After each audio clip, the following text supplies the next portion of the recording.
Ya, oke. Oke.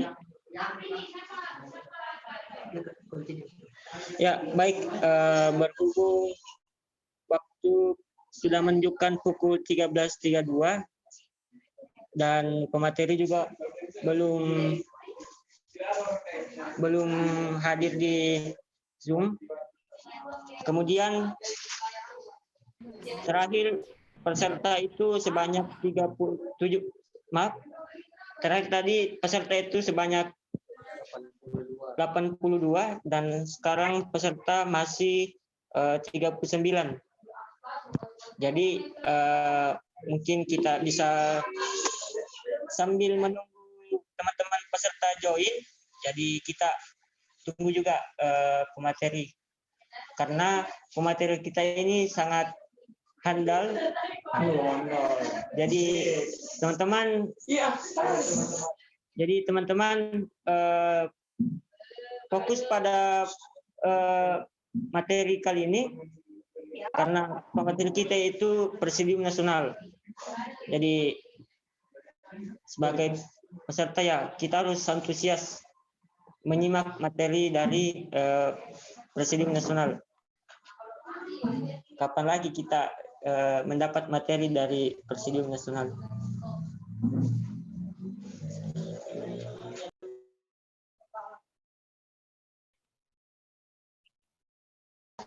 Dan teman-teman jangan lupa isi absennya. Suka, insya Allah.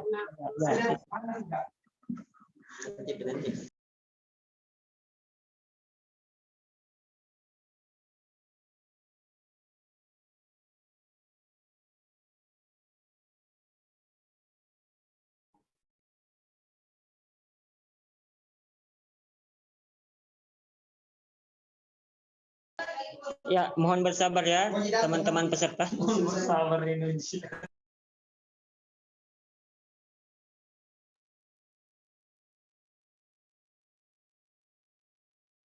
Ya, tetap stay di room. PPT-nya mungkin bisa dijaga. Ya, teman-teman tetap stay ya di room.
Ya, teman-teman jangan ada yang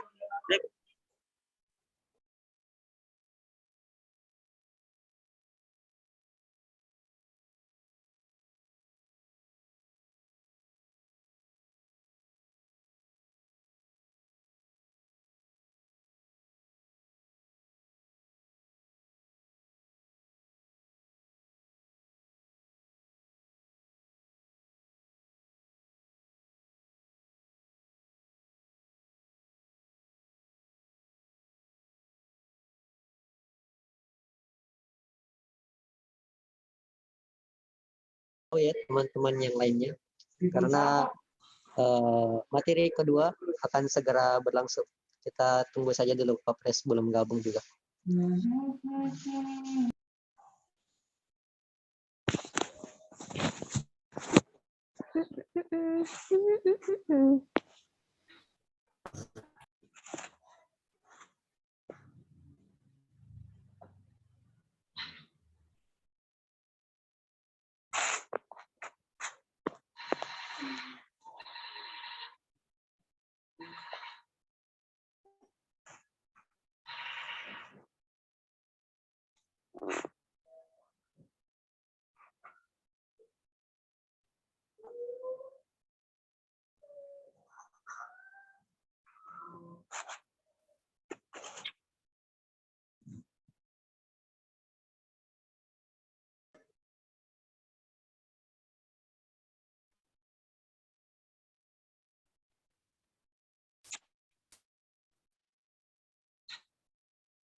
Assalamualaikum. Waalaikumsalam warahmatullahi wabarakatuh. Adakah makan siangnya nih?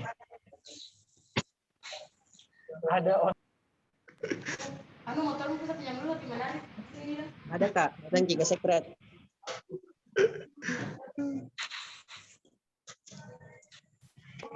Ada makan siangnya Kak, tapi makan siang di rumah masing-masing. Astaga. Aduh. Gimana ini peserta? Bagaimana kita mau ikut materi sedangkan kita belum makan siang ini? Bagaimana nih panitia?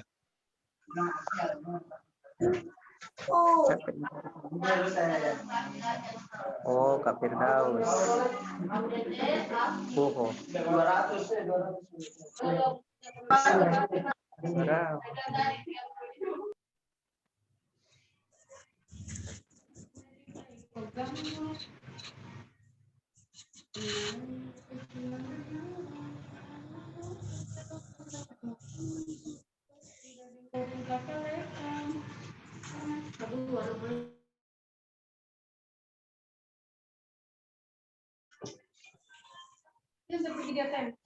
Gimana? Pergi kemana?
Oke, berhubung Pak Presna sudah ada di Zoom ini, kita sambut dulu.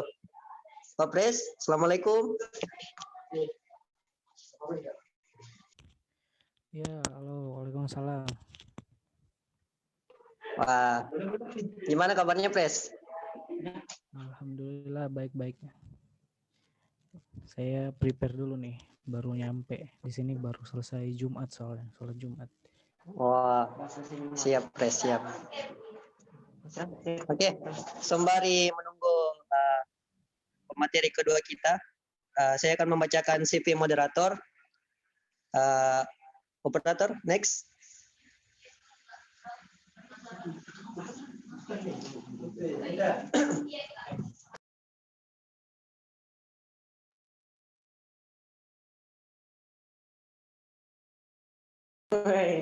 Oke, data pribadi, nama lengkap Muhammad Misran, tempat tanggal lahir Malaysia 12 April 1999, jenis kelamin laki-laki, kebangsaan Indonesia, status mahasiswa, alamat Desa Samenre, Kabupaten Pinrang, telepon 082396198922, email muhammadmisran@gmail.com. Jenjang pendidikan SDN 66 Pinrang, tahun lulus tahun 2015 sampai 2011, SMPN 1 Matiro Sompe, tahun lulus 2011 sampai 2014, SMKN 1 Pinrang, tahun lulus 2014 sampai 2017, dan sekarang menjadi mahasiswa IAIN Pare, jurusan ekonomi. Ya. Next, pengalaman organisasi, menjadi ketua umum KC Fans IAIN Palopo periode KC Fans IAIN Pare-Pare, ketua umum tahun periode 2019-2020, dan sekarang menjabat sebagai di Fose Regional Sulsel Bardan Maluku sebagai sekretaris regional periode 2020-2021. Saya persilakan kepada moderator untuk mengambil tempat di depan.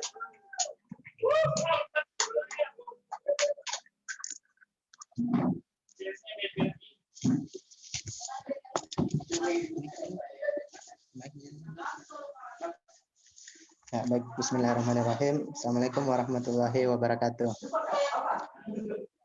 Puji syukur, Waalaikumsalam warahmatullahi wabarakatuh. puji syukur kita panjatkan kehadirat Allah Subhanahu wa taala yang telah memberikan kita kesehatan dan kesempatan yang pada siang hari ini kita masih dapat melanjutkan ukhuwah kita setelah terakhir kita bertemu di agenda offline kemarin ya di Temirrek. Satu hal yang sangat patut disyukuri. Salat beserta salam tak lupa kita lantunkan kepada baginda Rasulullah Sallallahu Alaihi Wasallam.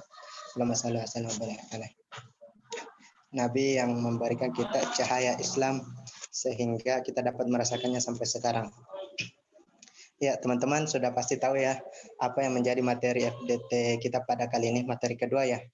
Materi kedua terkait dengan pembentukan sumber daya insani Fose. Nah, di agenda FDT ini kan kita berbicara mengenai kaderisasi. Nah, kaderisasi tentunya merupakan hal yang sangat penting di setiap organisasi.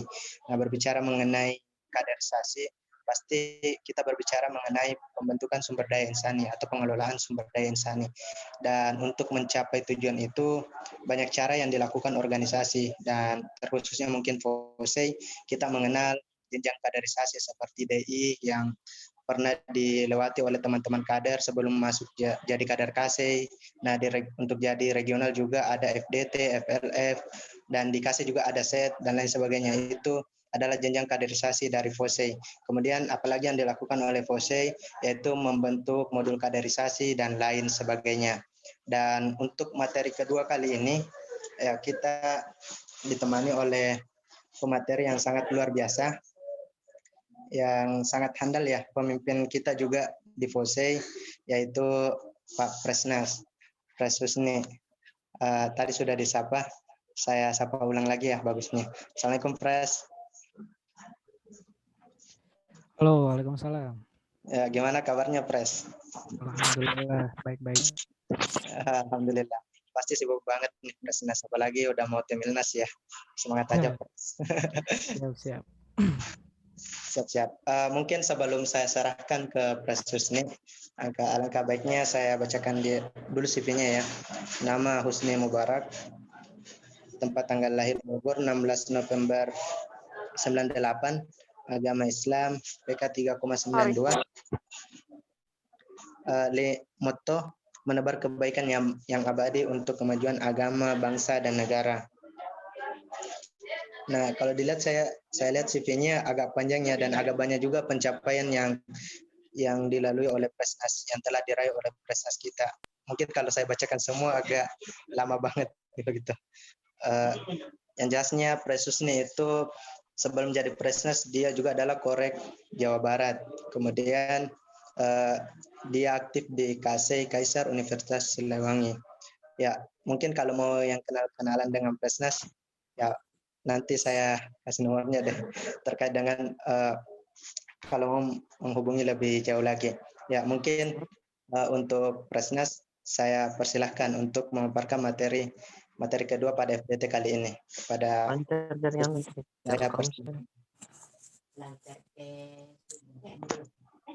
Oke, terima kasih Abang moderator nih. Saya mungkin ini aja share screen sendiri aja kali ya teman-teman panitia. Soalnya materinya agak beda. Oke.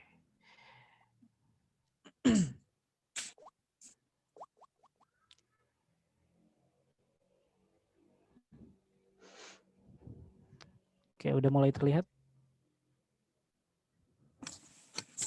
teman-teman? sementara loading press. Masih loading. Oke. Oke, sebelumnya saya buka dulu ya. Bismillahirrahmanirrahim. Assalamualaikum warahmatullahi wabarakatuh. Waalaikumsalam warahmatullahi wabarakatuh. Warahmatullahi wabarakatuh. Alhamdulillah.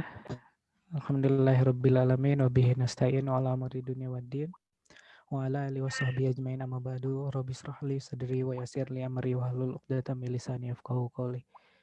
Sebelumnya saya ingin sapa dulu ya teman-teman. Gimana kabarnya? Sehat-sehat ya semuanya. Kita tadi udah udah ketemu.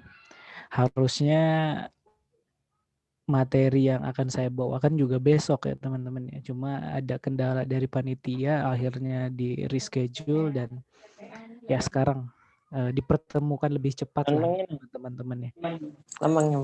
Oke. Di sini dari berapa KC pesertanya? Kalau boleh tahu berapa KC kalau selebar itu? Dari 12 KC Pres. 12 ya. Oke. Sebenarnya ada 16 KC, cuman yang sempat join baru 12 KC. Baru 12 KC. Wah, 12 KC lumayan banyak ya, 12 KC juga. Teman-teman dari 12 KC dan hadir secara virtual berarti ya, ini ya. Di rumahnya masing-masing. Oke, selamat ya bagi teman-teman yang lagi di rumahnya. Semoga nggak tidur nih di siang ini, jam-jamnya rawan. Sebelumnya udah terlihat belum nih? Udah Pres, udah. Udah ya. Oke, saya coba slideshow. Nah ini kok.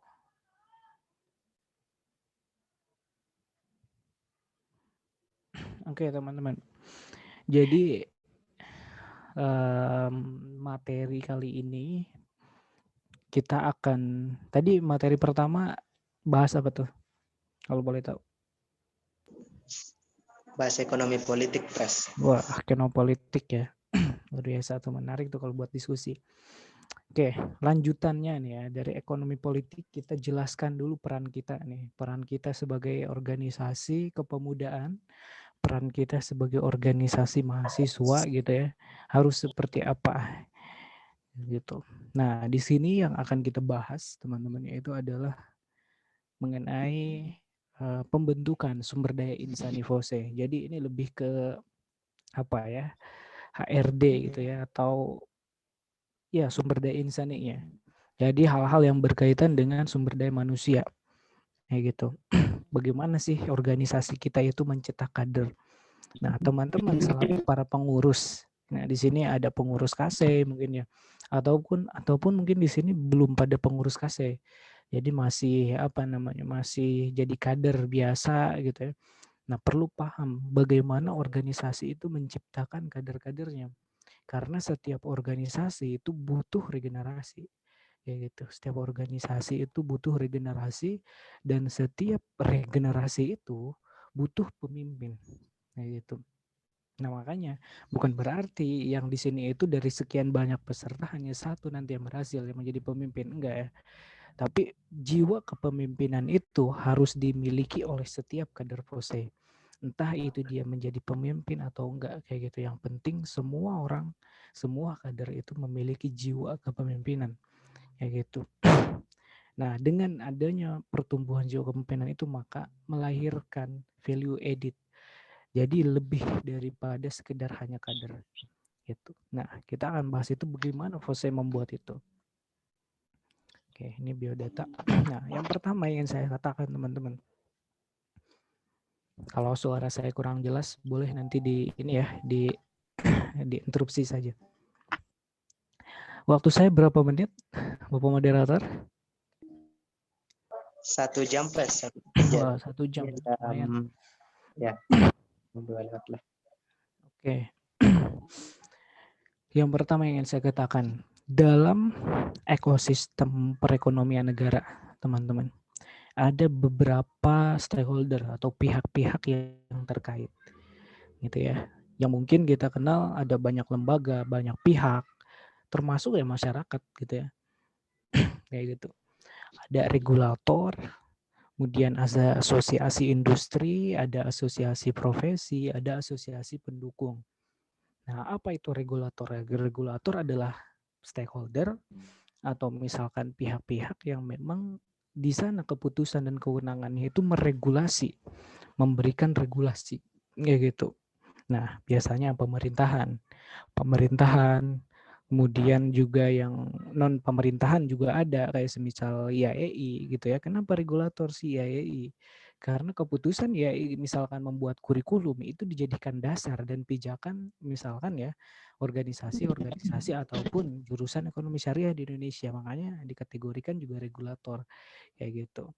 Nah, ada juga lembaga-lembaga pemerintahan BI kayak NKS misalkan ya, kemudian OJK ya, mereka berfungsi sebagai regulator. IDX juga Bursa Efek Indonesia itu regulator kayak gitu. Itu lembaga-lembaga yang besar dan kebijakan mereka berpengaruh terhadap organisasi lain gitu atau lembaga-lembaga lain gitu. Karena regulasi itu. Kemudian ada asosiasi industri. Asosiasi industri itu apa? Asosiasi industri. Asosiasi industri itu adalah lembaga atau stakeholder yang memang terkait dengan kebutuhan industri itu sendiri, baik itu nanti industrinya industri sosial ataupun bisnis kayak gitu, yang profit oriented ataupun yang nirlaba. Apa aja? Banyak. Misalkan perusahaan-perusahaan itu industri, kemudian juga perbankan gitu ya, perusahaan barang, perusahaan jasa kayak gitu. Itu yang profit oriented. Kemudian yang non profit oriented juga ada gitu ya, kayak misalkan industri sosial kayak gitu, kayak Islamic Financial gitu, yang kayak gitu. Misalkan lembaga zakat, lembaga wakaf dan sebagainya. Itu asosiasi industri kayak gitu. Ada juga selain daripada asosiasi industri, stakeholder yang ketiga ini adalah asosiasi profesi. Begitu. Secara tidak langsung mereka tidak turun langsung di di sektor real, beda seperti asosiasi industri dan tidak memberikan kebijakan. Tetapi dengan adanya asosiasi profesi juga memberikan pengaruh terhadap perkembangan ekonomi di Indonesia ini. Apa aja itu asosiasinya? Ya gitu. Semisal forum Bank Syariah Indonesia, Asbisindo, Asosiasi Bank Syariah Indonesia misalkan, itu yang profesi-profesi kayak gitu. Kemudian ya forum zakat kayak gitu ya, FOZ gitu. Itu asosiasi-asosiasi yang memang profesinya di bidang zakat, tadi di bidang keuangan gitu ya. Atau misalkan ada asosiasi para pembisnis kayak gitu. Nah, itu asosiasi profesi yang misalkan mereka punya visi, kemudian mengaktualisasikan visi itu secara tidak langsung juga mempengaruhi kinerja dari industri terkait kayak gitu. Nah, ada stakeholder keempat, teman-teman. Stakeholder keempat yang kehadirannya juga mendukung dan berkontribusi terhadap perkembangan ekonomi. Apa aja itu stakeholder keempat nih? Asosiasi pendukung ya. Asosiasi pendukung apa aja itu? Nah, contohnya MES, Masyarakat Ekonomi Syariah. Mereka bukan industri, gitu ya. Mereka juga bukan profesi, banyak profesi. Juga bukan regulator. Tapi di luar daripada itu, tapi mereka mendukung terhadap perkembangan ekonomi. Kayak komunitas-komunitas gitu ya, MES masuk. Dan salah satunya juga adalah kita. Kayak gitu. organisasi kita, FOSE ini. Nah, semua 4 elemen ini, semua stakeholder ini sifatnya sejajar, teman-teman. Sifatnya sejajar, seimbang. Kayak gitu. Tidak ada satu sama lain yang lebih bawah. Mungkin yang lebih besar pengaruhnya itu regulator, karena ketika regulator memiliki regulasi A, semuanya akan terpengaruh gitu ya. Tetapi sifat protokolernya semuanya sejajar kayak gitu. Enggak misalkan kita lebih bawah kemudian yang perbankan lebih tinggi, enggak kayak gitu. Dan karena sifat yang sejajar itu, maka apa yang harus dilakukan adalah perasaan sejajar juga kayak gitu. Merasa bahwa organisasi kita itu bukan di bawah. Contoh misalkan perbankan. Ketika teman-teman mau audiensi atau teman-teman mau mau kolaborasi dengan salah satu bank, jangan merasa teman-teman itu paling bawah. Tapi teman-teman merasa sebagai mitra, karena hubungan satu sama lain ini adalah mitra.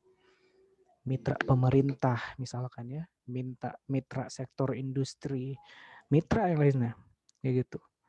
Nah, makanya dengan adanya sifat keseimbangan itu yang perlu dilahirkan oleh kader-kader kita adalah training atau misalkan pelatihan bagaimana sih merasa keseimbangan itu ada gitu ya. Jadi bukan berarti saat kita membawa nama organisasi, posisi kita itu bukanlah hanya sebatas mahasiswa, teman-teman. Tetapi posisi kita itu udah seperti mitra mereka yang punya kepentingan dengan mereka gitu. Jadi kesampingkan dulu mahasiswanya. Jadilah partner mereka, partner bisnis ataupun partner apapun kayak gitu. Nah, itu yang harus dibentuk. Bagaimana sih? Saking pentingnya itu FOSE itu harus bagaimana gitu. Coba bayangkan teman-teman. FOSE itu adalah organisasi yang besar. Memiliki 246 jaringan di Indonesia, jaringan kampus gitu ya. Dan udah ribuan kader, ribuan mahasiswa yang ada. Nah, banyaknya organisasi yang ada di bawah FOSE gitu ya, termasuk 12 KASE di Sulsel, Bar dan Maluku, banyaknya kader ribuan. Kalau misalkan perasaan itu tidak satu rasa gitu ya. Jadi ada yang misalkan kualitas kadernya itu tinggi di sini enggak, rendah dan sebagainya. Nah, beda-beda. Nah, dampak yang akan dihasilkan dari proses kita bermitra tadi gitu ya, berkolaborasi dengan stakeholder lainnya itu kan beda-beda juga. Itu makanya diperlukan adanya suatu pengelolaan sumber daya insani yang baik gitu, yang seragam. Kayak gitu. Bayangkan jika semisal senasional ini ada 14 regional ya teman-teman ya. Kita udah melaksanakan training yang seragam, kemudian juga kualitas sumber daya insaninya juga seragam, walaupun ya gak mungkin semuanya sama rata gitu ya, tetapi semuanya sama visi sama misi gitu ya, satu pandangan. 246 KC dan ribuan kader itu akan melahirkan dampak secara kolektif gitu ya. Makanya asosiasi pendukung yang ada dalam diri kita sebagai organisasi mahasiswa bisa memberikan kontribusi yang benar-benar nyata. Nyatanya saat ini teman-teman ya, kita seringkali nih di nasional ketika memang audiensi, FOSE punya berapa jaringannya, punya seberapa luas jaringannya. Kita sebutin 14 regional, kemudian tersebar juga di 246 kampus kayak gitu. Wah, itu jaringan yang luar biasa, yang besar gitu ya. Bagi lembaga-lembaga yang berkepentingan terhadap ekonomi syariah, itu adalah jaringan yang besar, teman-teman. Jangan salah gitu ya. Banyak lembaga yang pengen kerjasama sama kita, bukan kita yang mengajukan kerjasama, tapi mereka yang pengen kerjasama sama kita karena jaringan kita luas kayak gitu. Nah, tapi kontribusi kita sejauh ini sudah sampai mana? Indeks literasi keuangan syariah juga masih kecil. Berapa persen yang bisa kita tingkatkan? Contohnya itu spesifik literasi gitu ya, literasi keuangan syariah. Generalnya industri industri halal, yang lain misalkan halal farmasi, halal tourism, kemudian yang lain sebagainya. Sudah sampai mana kontribusi kita saat ini? Nah, saat ini 21 tahun FOSE harus bisa memberikan kontribusinya dengan apa? Salah satu langkah kecilnya adalah menyadarkan kader-kadernya sendiri. Nah, gitu ya. Kalau teman-teman sebenarnya yang berorganisasi sekarang di kampus masing-masing, di KASE masing-masing, dan mungkin kadang sadar, kadang enggak kepikiran kalau kita ada di organisasi yang besar, saatnya kita sadarkan kalau teman-teman sekecil apapun yang teman-teman lakukan di kampus tersebut, di KASE tersebut, kalau dilakukan secara kolektif bersama-sama, akan melahirkan dampak secara nasional, teman-teman. Contoh kecil aja ya. Saya sebutkan contoh kecil, misalkan satu KASE punya satu desa binaan, bayangkan. Satu KASE punya satu desa binaan, ya gitu.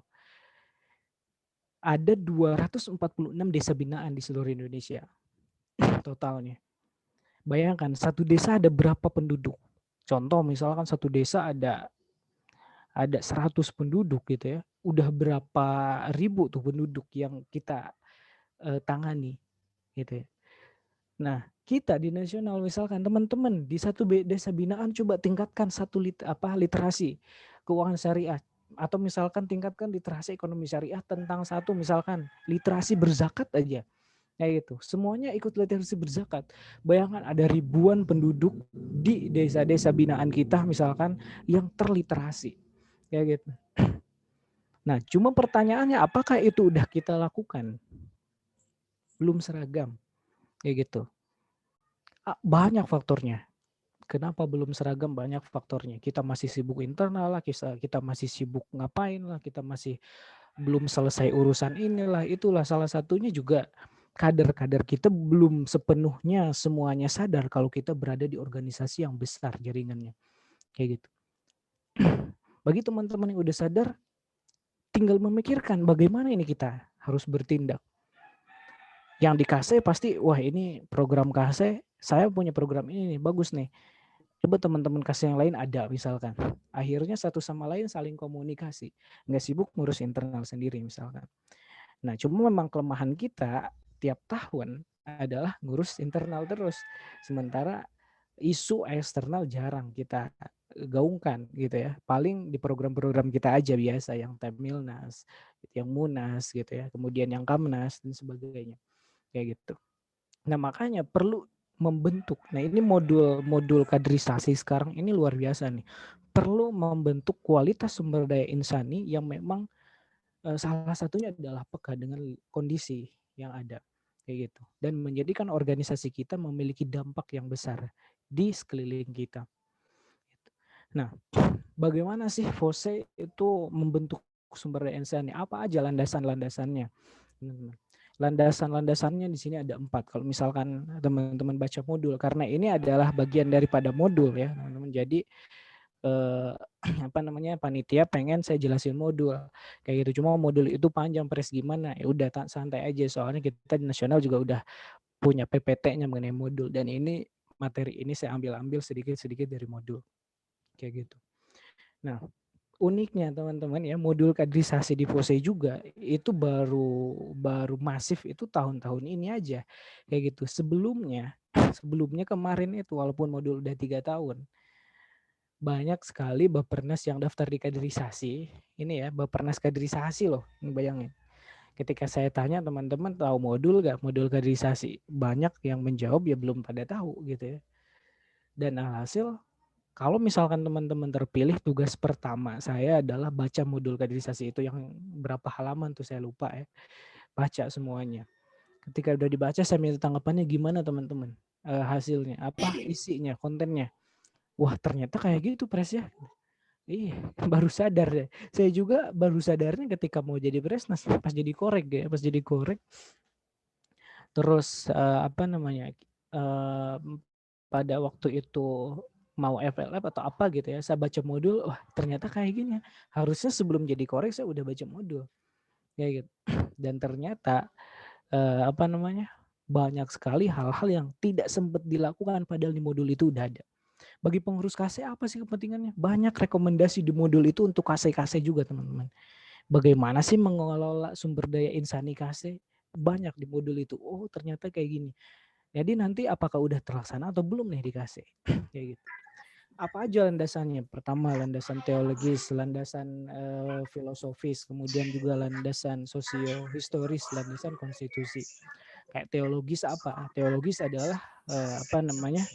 Ya kita sebagai manusia gitu ya di muka bumi adalah sebagai pemimpin. Jadi manusia adalah khalifatul fil ard gitu ya. Dimanapun teman-teman berada, teman-teman adalah pemimpin. Dan dimanapun teman-teman berada, sekecil apapun pasti akan mempengaruhi lingkungan di sekitar teman-teman. Karena teman-teman adalah pemimpin, kayak gitu. Contoh terkecil aja ya, teman-teman misalkan punya kamar sendiri-sendiri. Nah, lingkungan yang teman-teman tempati gitu ya sampai saat ini itu mencerminkan kualitas pribadi teman-teman sendiri, mencerminkan sikap dan sifat teman-teman sendiri. Makanya kenapa manusia itu adalah pemimpin dan mempengaruhi alam di sekitarnya. Saya contohkan yang paling sederhana ke kamar aja ya. Nanti ada yang kamarnya mungkin kayak wah rapih banget gitu ya. Ada yang kamarnya seadanya, ada yang kamarnya mungkin berantakan. Bukan berarti yang berantakan paling jelek, enggak. Kayak gitu. Mungkin apa namanya? Ya orang-orang jenius juga ya dalam biografi ketika dilihat di film kan kamarnya luar biasa, misalkan Steve Jobs tuh ya di film kan kamarnya penuh barang-barang elektronik sebagainya gitu ya. Nah, alhasil apa namanya? Dari lingkungan terkecil itu teman-teman itu mempengaruhi bukan mempengaruhi, menjadi cerminan teman-teman adalah pribadi yang seperti apa, yang misalkan yang teliti, yang enggak yang teliti, yang misalkan tergesa-gesa itu nanti akan kelihatan gitu ya, teliti, tergesa-gesa, terus yang hati-hati misalkan itu akan kelihatan kayak gitu.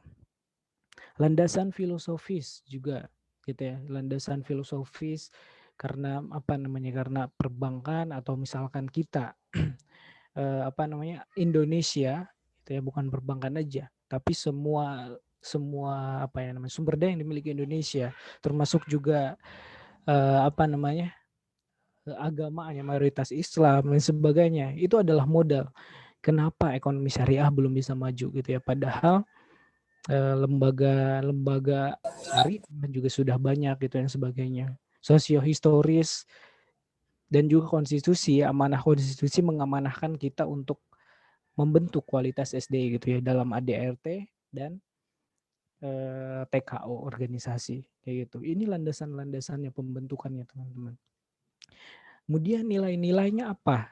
Ketika membentuk kualitas sumber daya insani maka diperlukan nilai-nilai. Nilai-nilai ini menjadi sebuah tiang, menjadi sebuah tiang dan itu menjadi hal yang paling fundamental yang harus tetap menjadi pondasi ketika ekonom urbani atau misalkan kader-kader ini terbentuk, maka pondasinya adalah nilai-nilai ini yang harus ada.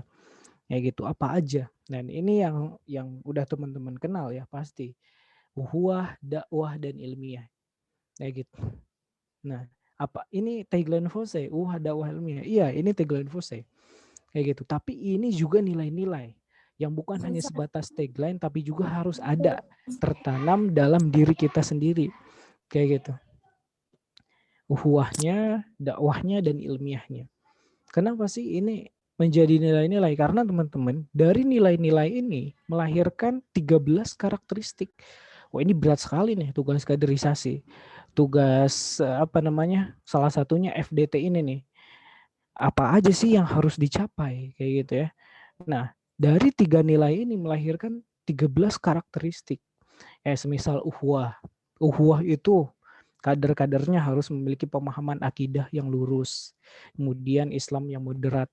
Kayak itu. Jadi training-training kita juga harus disisipkan muatan-muatan dakwah Islamnya.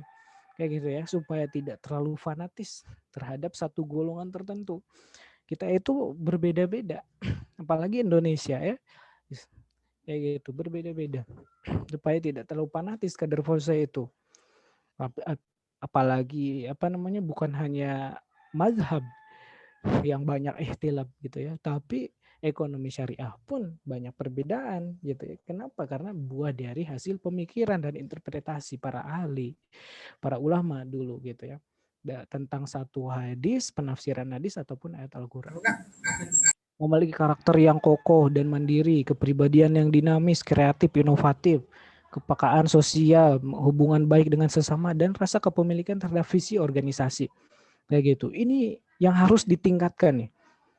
Kemudian juga dakwah, berani tampil sebagai tokoh, pelopor. Kader ekonom urbani, kader FOSE itu harus berani tampil di depan gitu ya. Jiwa kepemimpinannya ada, menjadi contoh buat yang lain, membangun diplomasi dan jaringan, berpikir strategis juga dan taktis gitu ya.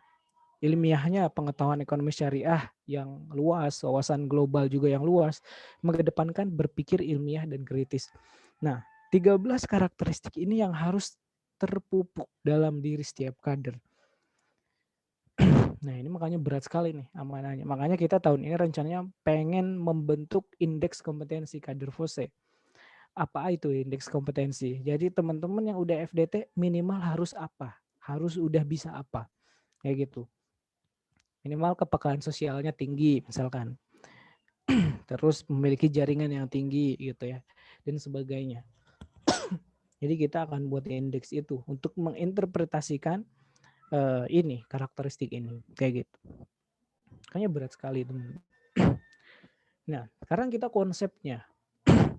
Tadi tujuannya sampai terbentuk sumber daya insani yang seperti itu. Sekarang konsepnya. Konsep kaderisasinya seperti apa? Kayak gitu. Organisasi kita itu konsep kaderisasinya. Yang pertama, karena KC adalah yang awal dan KC adalah pusat pengkaderan yang utama, yang paling ujung tombak gitulah istilahnya. Yang paling dekat dengan kader itu bukan FOSE teman-teman.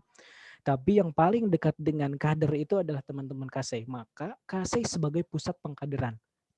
Yang pertama itu. Jadi teman-teman jangan berpikir ini apaan sih gitu ya. KC ngadain kegiatan ini. Kenapa? Karena KC itu perlu menjadi motor penggerak pengkaderan yang utama bagi kader-kadernya. 2.000. Nah sekarang ada berapa ya? Pokoknya yang 20.000 kader itu dibentuk dan digembleng awalnya dari KC. Kalau teman-teman bagus, maka nanti dilihat biasanya, wah ini misalkan Pak Koreknya dari mana nih? Pak Koreknya dari KCA. Wah hebat-hebat ya dari KCA. Pasti kayak gitu.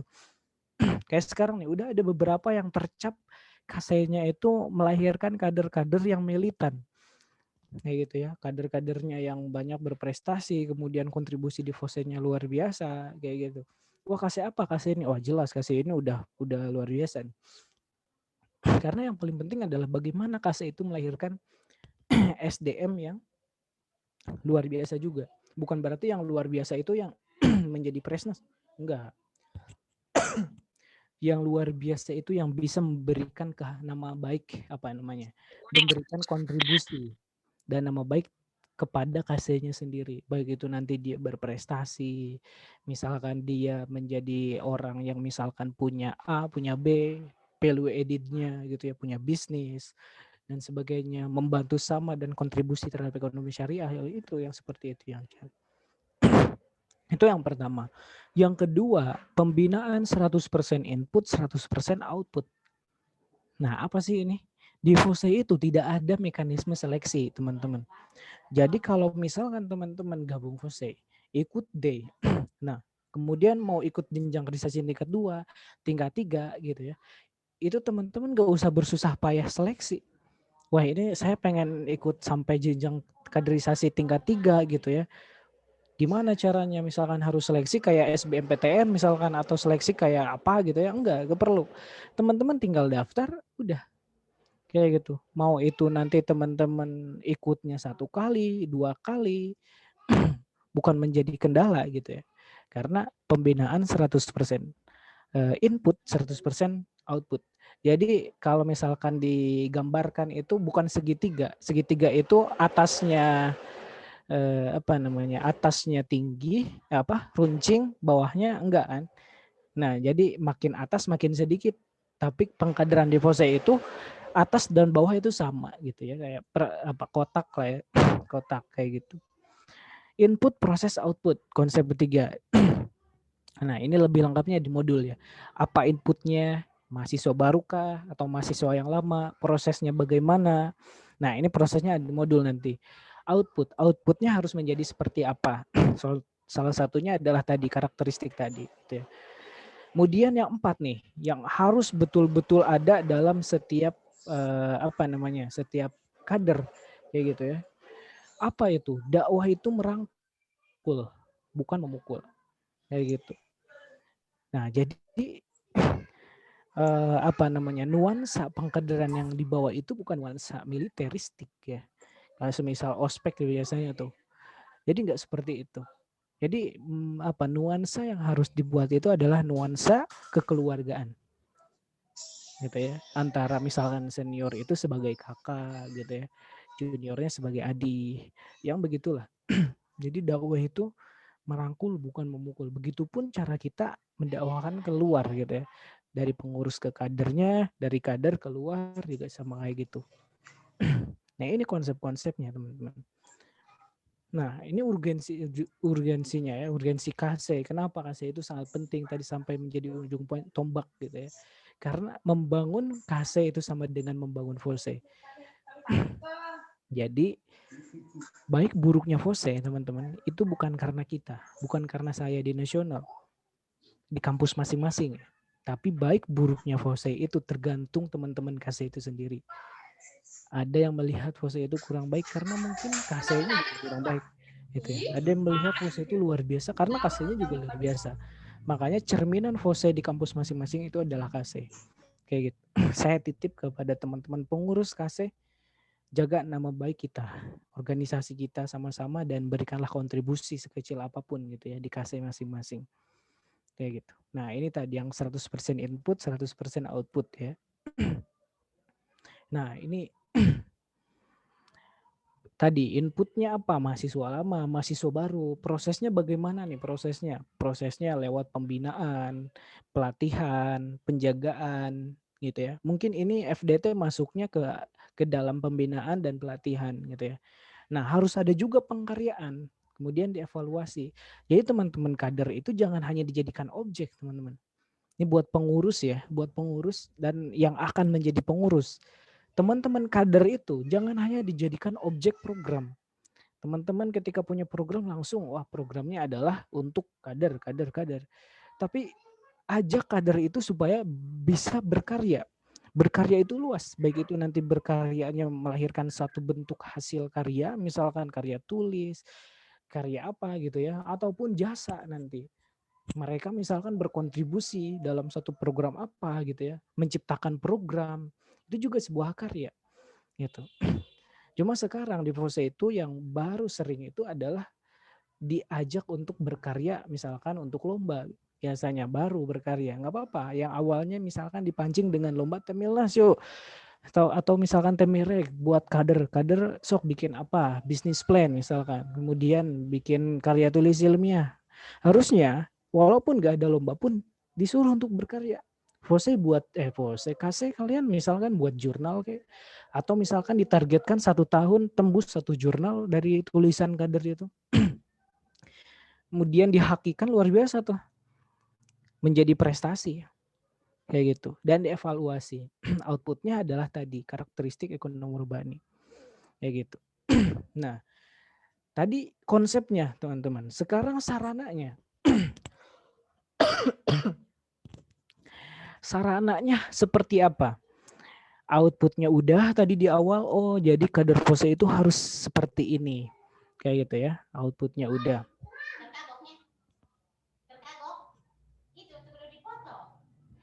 Bentar ya teman-teman. Nih, ada kegiatan nih saya bentar lagi. Oke. Sarananya apa? Tadi outputnya outputnya adalah karakteristik ekonomi urbani. Tujuannya, goalsnya. Konsepnya tadi dijelaskan. Konsepnya harus seperti ini, seperti itu. Nah, sekarang sarananya apa? Seperti apa? Aktualisasinya. Perencanaan yang diaktualisasikannya itu dalam bentuk apa? Kayak gitu. Di KC pertama ya. Jadi yang pertama kali itu di KC. Di KC itu dalam bentuk apa? Ada 3 teman-teman. Yaitu Diklat Ekonomi Islam, Syariah Economic Training, dan Syariah Economic Training for Trainer. Ini ya, training for trainer. Kayak gitu. D atau Diklat Ekonomi Islam itu adalah jenjang kaderisasi tingkat 1. Syariah Economic Training jenjang kaderisasi tingkat 2, sama dengan FDT, cuma SET itu di KC gitu ya. Kemudian ada yang tingkat 3-nya di KC. Itu adalah SETT gitu ya, Syariah Economic Training for Trainer. Gitu. Nah, itu yang di KC itu. Kemudian secara umumnya nih ya, antara KC dan regional itu kayak gini teman-teman. Yang pertama, jenjang pertama gitu ya, itu D. Yang paling kiri itu D. Itu di KC. Pembinaan utama itu. Kayak gitu ya. Sarana pengkaderannya. Jenjang kaderisasi lah. Kemudian tingkat 2 itu ada di dua tempat. Yang pertama ada di KC, ada di regional. Jenjang kaderisasi tingkat 2. FDT dan SET. Kalau misalkan teman-teman KC menyelenggarakan SET, berarti teman-teman ikut jenjang kaderisasi tingkat 2 kali. 1 SET, 2 yang kedua FDT. Kalau misalkan teman-teman KC belum mengadakan SET, berarti teman-teman nggak apa-apa, nggak usah bersedih hati misalkan wah KC saya nggak punya SET nih, belum punya gitu ya. Teman-teman bisa ikut FDT kayak sekarang nih. Ini adalah jenjang kaderisasi tingkat 2 gitu ya.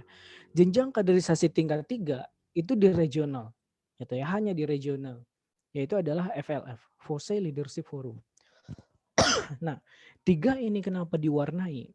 Karena yang tiga ini adalah jenjang kaderisasi yang utama. Jenjang kaderisasi yang utama yang tadi sifatnya itu 100% input, 100% output. Kayak gitu. Untuk semua kader Fosse. Semuanya boleh ikut ini. Nanti ini jadi prasyarat nih, jadi pengurus harus ikut jenjang kaderisasi tingkat 2, pengurus KC misalkan. Kemudian jadi pengurus regional minimal FDT misalkan, harusnya FLF misalkan kayak gitu. Pengurus nasional harus ikut FLF misalkan kayak gitu. Ataupun korek harus ikut FLF yang akan menjadi korek itu, Fosse Leadership Forum. Jadi itu spesifik lagi tentang kepemimpinan. Kalau sekarang kan masih 50-50 ya, antara kepemimpinan dengan keilmuan kayak gitu. Tapi teman-teman perlu dipahamkan nih tentang kaderisasi ini supaya nggak berhenti di sini. Jadi teman-teman lanjut ikut FLF nanti kayak gitu. Nah, terus selain daripada pembinaan utama, ini ada pembinaan khusus teman-teman. Pembinaan khusus ini spesial gitu ya, karena yang ikutnya juga spesial. Pembinaan khusus ini. Contohnya SETT ini dikasih. Syariah Economic Training for Trainer. Ini hanya untuk para mentor. Jadi ketika udah selesai ini, mereka jadi mentor-mentor KC, misalkan kayak gitu. Atau output lainnya teman-teman misalkan yang punya program SETT. Nah, yang kedua Suspimnas. Kursus Kepemimpinan Nasional. Ini spesial karena yang ikutnya adalah pimpinan-pimpinan Fosse. Siapa aja? Presnas, calon Presnas ya, capres, baik itu nanti kepilih atau enggak. Mereka itu harus ikut Suspimnas. Gitu ya.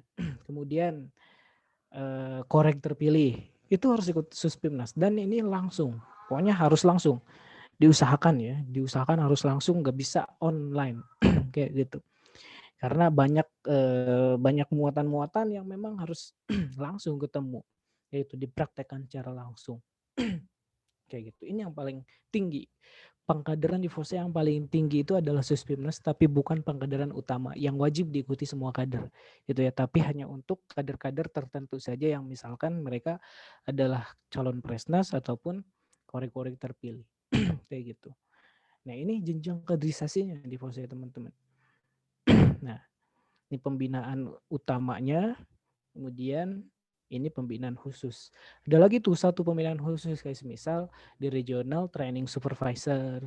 Nah itu masuk juga misalkan untuk mentor-mentor kaderisasi kayak gitu ya. Ini juga bisa nih disebut training supervisor. Atau misalkan ada program lain untuk outputnya jadi mentor kaderisasi. Ataupun dikasih ada SGD small group discussion, FGD focus group discussion gitu ya. Ataupun mentoring. Itu juga masuk pengkaderan khusus gitu ya. Jadi untuk mengembangkan satu kemampuan khusus juga itu outputnya. Nah, Sekarang kita bahas penjagaan pelatihan. Tadi itu kayak semisal pelatihannya gitu ya. Ini jenjangnya. Sekarang ini aktualisasi dari penjagaan pelatihan itu yang kayak gimana aja. Nah, ini sebetulnya banyak di modul itu, teman-teman. Saya cuma ambil beberapa aja. Hanya ngambil 5 ya. Hanya ngambil 5. Penjagaan, misalkan rihlah, mabit, hafalan, forum keahwatan, ada forum kaderisasi gitu ya. Itu bagian daripada penjagaan. Pelatihan, ada training organisasi, public speaking, desain, pelatihan bahasa, pelatihan kepenulisan dan sebagainya. Masih banyak lagi tuh di modul. Jadi hal-hal ini adalah sarana pengkaderan juga gitu ya, dalam bentuk penjagaan, dalam bentuk pelatihan yang harus ada di KC minimal gitu ya. Di regional juga apalagi kalau misalkan di KC-nya belum ada, regional menyelenggarakan kayak gitu. Kemudian juga pengkaryaan, nah pendataan minat bakatnya apa gitu ya. Kemudian juga nanti outputnya sebagai mentor gitu, terlibat dalam program kerja. Nah, ini bentuk pengkaryaan juga. Jadi bukan hanya membuat satu karya tapi juga diarahkan untuk memiliki jasa, berjasa gitu ya. Jadi karyanya itu adalah kontribusi. Terus yang terakhir itu ada monef. Harusnya ada monef juga buat kader itu. Ada rapot kader, ada performance apresial gitu, apresiasi. Kemudian form amalan yaumiyah misalkan ada, atau misalkan forum evaluasi perangkatan misalkan kayak gitu. Nah, itu sarana-sarananya teman-teman yang bisa dilakukan. Itu bentuknya adalah rekomendasi. Kayak gitu. Terakhir implementasinya seperti apa dari modul ini? Pembentukan sumber daya insani FOSE yang tadi diarahkan dari outputnya apa, kemudian setelah outputnya apa, bagaimana konsepnya, setelah menjelaskan bagaimana konsepnya, sarana atau aplikasinya bagaimana, pengaplikasiannya. Nah, sekarang implementasinya kayak gitu. Implementasi di lapang sesuai dengan alur teman-teman sebagai mahasiswa.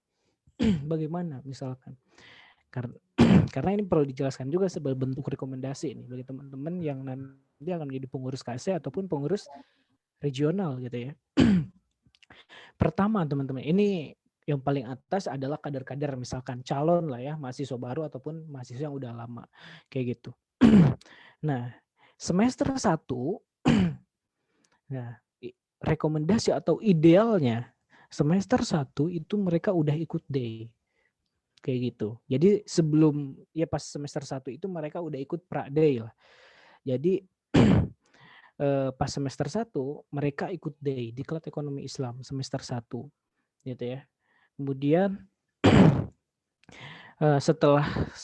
setelah ikut day ini ada pasca day misalkan ada forum-forum mentoring gitu ya, dikasih suplemen tertentu, arahan, dibuat pengkaryaan. Nah, semester 2-nya mereka itu ikut SET. Jadi berlanjut. Semester 1 ikut D, kemudian menuju semester 2 persiapan buat SET, dan semester 2 mereka ikut SET. Pengkaderan tingkat 2 di KC. Kayak gitu. Nah, ini udah tingkat 2. Tingkat 3 misalkan ya, setelah mereka di kader udah nih ya, tingkat 3 ini rekomendasinya dalam modul mereka udah ikut SETT kayak gitu. Training for trainer. Tingkat 3 itu kayak gini. Tingkat 3 udah, tingkat 4 nih ya. Mereka udah ikut FDT. Jadi idealnya teman-teman di sini yang ikut FDT itu adalah bukan tingkat 4, semester 4 gitu ya. Teman-teman tingkat 2, semester 4. Idealnya itu. Lebih dari itu gak masalah gitu ya. Cuma mungkin teman-teman agak telat. Harusnya saya juga sama sih dulu karena saya ikutnya semester berapa ya FDT kayak gitu. Saya ikut D, kemudian dari tingkat 1 ke tingkat 2-nya lama tuh ikutnya. Baru ikut tahun kemarin gitu ya. Tahun sebelumnya kalau nggak salah. Tahun-tahun sebelumnya itu baru ikut kayak gitu. Jadi idealnya FDT itu diikuti oleh mahasiswa atau kader semester 4 gitu ya. Setelah ikut FDT gitu ya. Idealnya FDT itu diikut sertai oleh mahasiswa semester 4. setelah selesai FDT, teman-teman di sini boleh menjadi pengurus gitu ya. Nanti jadi kepala departemen. Kalau awalnya mungkin hanya jadi staf ya, staf pengurus apa gitu. Kalau ini boleh menjadi kepala departemen, ketua umum, gitu ya, staf ahli, kayak gitu, sekretaris departemen dan sebagainya. Nah, ini idealnya yang menjabati posisi-posisi itu adalah orang-orang yang udah ikut FDT. Biar paham gitu ya. Wah iya, seperti ini loh organisasi kita. Jadi teman-teman di pengurus itu sense of belonging-nya itu lebih tinggi nantinya. Gitu ya. Jadi kontribusi ke KASE luar biasa, mendukung program FOSE juga luar biasa gitu. Nah, ini semester 4 ya, semester 4. Ketua umum dan sebagainya. Nah, setelah naik semester 5, teman-teman harapkan ya idealnya ikut FLF di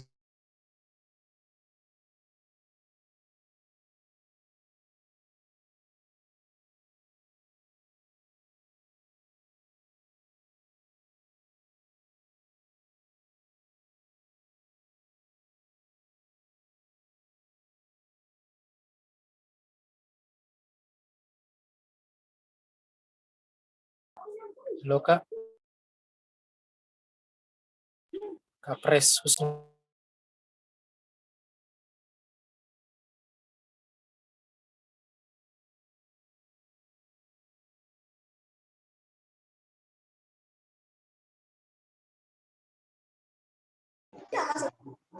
Ya, halo Pres. Oh ya, mungkin Pres ini lagi bermasalah jaringannya. Jadi kita tunggu bentar ya. Akan saya komunikasikan dulu.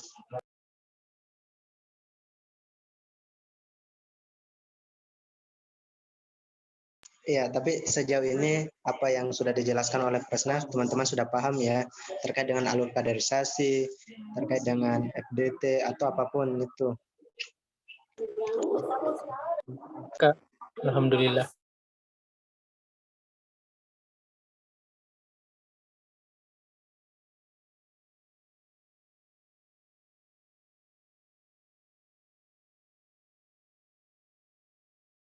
Oh ya, bagi teman-teman yang ingin bertanya, sudah boleh ya kirim pertanyaannya ke room chat atau nanti bisa langsung on mic aja.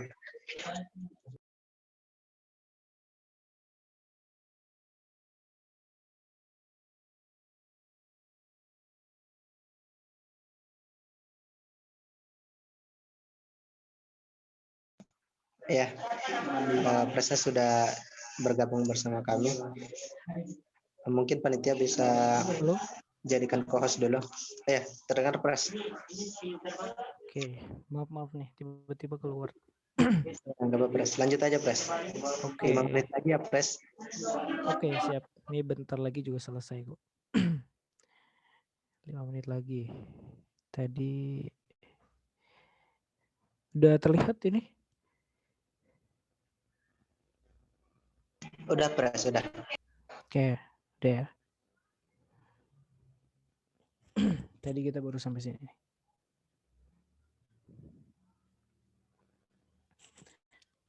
Oke. Bentar.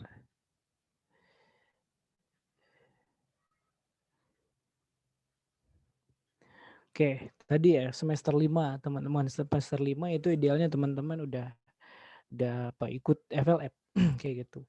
Semester 6 udah misalnya semester 7. Nah, semester 7 teman-teman nih boleh tinggal nanti mau Presnas gitu ya. Kemudian MPO koordinator regional, ya, jadi pemimpin-pemimpin lah kayak gitu, mengambil peran penting dalam organisasi kayak gitu. Semester 7 tuh. Idealnya semester 7 mengawalinya. Nah, barulah nanti setelah selesai semester 8 misalkan ya sampai semester berapapun, tapi idealnya teman-teman semester 8 ya harus sudah selesai. Semester 8 selesai. Jadilah alumni FOSE, KFOSE gitu ya. Setelah jadi alumni barulah teman-teman mengikuti kehidupan pasca kampus teman-teman misalkan ya.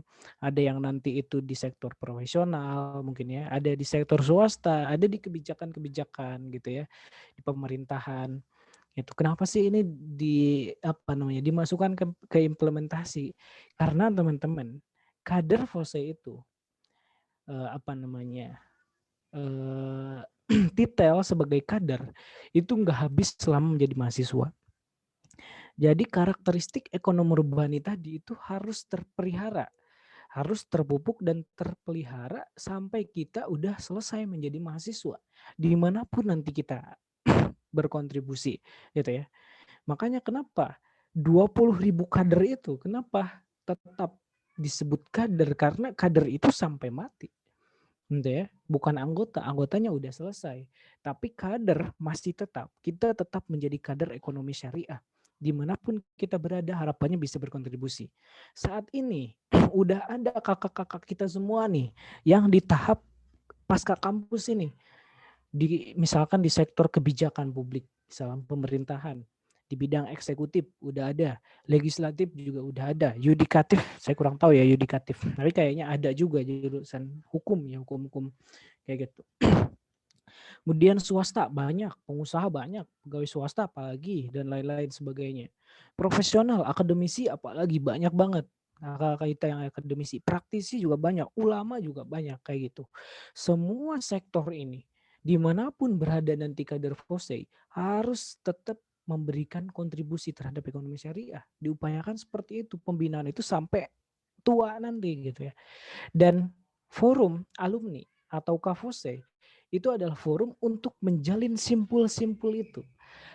Nanti di KFOSE itu ada bidang keuangan dan perbankan, bidang filantropi, ada bidang bisnis, ada bidang hukum, ada juga bidang ya dosen gitu ya, pendidikan ada kayak gitu. Itu untuk apa? Untuk merekatkan simpul-simpul yang terurai setelah dari organisasi. Organisasi selesai, mereka merasa udah selesai gitu ya, kontribusi terhadap ekonomi syariahnya. Padahal belum. Adanya KFOSE itu merekatkan kembali simpul-simpul itu sehingga teman-teman nanti dimanapun berada, teman-teman tetap berada dalam simpul besar, rumah besar kita, rumah perjuangan kita itu FOSE gitu ya, sebagai alumni KFOSE yang tetap berkontribusi entah jadi apapun nanti teman-teman. Ada yang mungkin jadi dosen, ada yang mungkin jadi pengusaha, atau misalkan ibu rumah tangga juga masalah. Tetap berkontribusi terhadap ekonomi syariah, minimal mencontohkan dan implementasikan. Kayak gitu. Itu esensi dari pembentukan sumber daya insani itu sampai sana, teman-teman. Nah, kenapa pembinaan itu penting? Karena pembinaan kader berorientasi pada pencapaian visi organisasi. FOSE melakukan pembinaan itu melahirkan kualitas ekonomi urbani, sehingga peran kader di dalam stakeholder ekonomi syariah tetap menghadirkan kontribusi. Dan kontribusi yang terus berlanjut itu dari teman-teman kader dari banyak angkatan sampai kapanpun itu, maka akan berkontribusi terhadap pencapaian visi organisasi, yaitu pembumian ajaran Islam dalam bidang ekonomi. Kayak gitu. Makanya pengkaderan itu penting. Salah satunya FDT ini. Teman-teman, kenapa peserta dikasih muatan materi seperti ini pas FDT, supaya teman-teman kita tahu betul posisi kita saat ini di mana. Teman-teman saat ini mungkin masih di KASE gitu ya, pengurus KASE dan sebagainya. Ketika teman-teman nanti ada keinginan untuk berkontribusi lebih terhadap organisasi, maka teman-teman yang akan menjadi nahkoda organisasi dan akan melahirkan nanti program-program dan ide-ide supaya visi kita tetap tercapai gitu ya. Dan teman-teman setelah selesai organisasi ataupun nanti yang di organisasi tetapi mendapatkan titel kader FOSE gitu ya, memiliki EKTK sebagai kader, dimanapun nanti teman-teman juga diupayakan terus berkontribusi walaupun sekecil apapun itu terhadap perkembangan ekonomi syariah di Indonesia ini. Insya Allah Islam berjaya akan segera terwujud. Seperti itu teman-teman ya. Mungkin sekian materi yang saya sampaikan ya. Mohon maaf tadi ada kendala. Semoga teman-teman juga belum tertidur ya. Belum tertidur lelap semuanya karena ini jam-jam rawan gitu ya. Dan kalau ada pertanyaan kita diskusikan di sesi tanya jawab. Saya kembalikan ke moderator. Terima kasih. Ya, baik. Ya, itu tadi ya penyampaian dari materi yang disampaikan oleh Presnas terkait dengan modul kaderisasi POSE. Tadi ada banyak banget ya yang dinotis dan sempat direminder dari Pres terkait dengan kontribusi kita sejauh ini sebagai kader itu seperti apa, POSE yang sudah memasuki 21 tahun sejauh mana perjalanannya, dan ya lebih lagi kepada kontribusi kita. Ya, namun sebelum membahas lebih jauh, saya buka sesi pertanyaan dulu. Ini tadi ada pertanyaan dari kolom chat, langsung saya bacakan ya. Pertama Pres dari IAS dulu, dari Kaseko SDM Bungaya. Izin bertanya, pembangunan SDM dan SDI itu sangat penting. Tapi menurut Pres, pentingnya hal ini dibutuhkan bagi bangsa dan negara. Bagaimana realisasi yang harus dilakukan oleh seorang Muslim yang ingin mewujudkan SDM dan SDI yang baik? Ya, itu mungkin Pres untuk pertanyaan pertama. Bagaimana merealisasikan atau mewujudkan SDM dan SDI yang baik dari poin pembangunan? Gimana Pres? Saya bacakan semuanya atau satu-satu nih? Bebas. Satu-satu aja kali ya. Ya, satu-satu aja. Boleh ya? Biar fokus. Tadi poinnya, bentar, saya belum paham poin ini. Bagaimana mana sih? Ini banyak. Itu tadi chat privat Pres. Oh, chat privat. Ya. Bagaimana merealisasikan? Tadi Iya, apa iya. poin? Bagaimana merealisasikan atau yang ingin mewujudkan SDM dan SDI yang baik? Ya. Oke. Itu pertanyaan mendasar ya. Luar biasa, terima kasih. Pertanyaan mendasar bagaimana merealisasikan dan mengaktualisasikan membentuk SDM yang baik kayak gitu ya, atau SDI yang baik kayak gitu. Tadi sebetulnya ya penyampaian materi saya udah mencakup itu ya. Bagaimana kita organisasi membuat SDI kita itu supaya berkualitas kayak gitu. Yang jelas teman-teman, singkat cerita ya, singkatnya. Kalau teman-teman bertanya bagaimana membentuk sumber daya insani yang baik, teman-teman harus punya gambaran bagaimana baik itu yang dimaksud. Kayak gitu. Kayak tadi, output pembentukan sumber daya insani FOSE itu adalah karakteristik ekonomi urbani itu. Ada 13 tuh karakteristik ekonomi urbani itu. Kayak gitu. Nah, itu yang menjadi fokus utama setiap jenjang kaderisasi FOSE dari awal sampai akhir. Dari dia daftar di DAY sampai udah selesai di mahasiswa, sampai menemukan pekerjaannya, atau misalkan udah di kehidupan pasca kampus, udah berkeluarga katakanlah ya, udah punya anak, udah punya suami, udah punya istri kayak gitu ya, sampai udah punya cucu kayak gitu. Sampai udah punya cicit mungkin ya. 13 karakteristik itu menjadi patokan utama karakter ekonomi urban itu seperti apa. Kayak gitu. Nah, ketika udah punya tujuan, maka teman-teman harus punya implementasi. Kayak tadi, konsepnya dibuat gitu ya, konsepnya bagaimana, kemudian juga konsepnya, sarana pengaktualisasiannya bagaimana, dan implementasinya seperti apa. Kayak gitu. Nah, intinya pembentukan SDI ini bukan hanya kita sebagai organisasi yang memang merasa itu sangat penting. Tapi pemerintahan pun saat ini menuju Indonesia maju ya, itu grand isunya adalah sumber daya manusia ya. Kepemimpinan Pak Pres sekarang ya, kepemimpinan Pak Jokowi sekarang grand isunya adalah pembentukan sumber daya manusia. Selain daripada infrastruktur, kalau tahun sebelumnya periode pertama itu grand isunya adalah infrastruktur, sekarang adalah sumber daya manusia. Kenapa penting? Ya teman-teman, lagi-lagi di Indonesia ini karena isu besarnya itu adalah yang belum dimasukkan ke materi tadi ya, isu besarnya adalah bonus demografi. Gitu ya. Bonus demografi itu belum sepenuhnya menjadi bonus, gitu ya. Bisa menjadi bencana apabila si demografi yang dimaksud ini, potensi bonus demografi yang dimaksud ini malah melahirkan beban bagi negara. Kayak gitu. Kenapa bisa dikatakan bonus? Karena dikatakan bonus ini kenapa? Karena angkatan muda ini, angkatan produktif ini diupayakan bisa berkontribusi dan produktif gitu ya.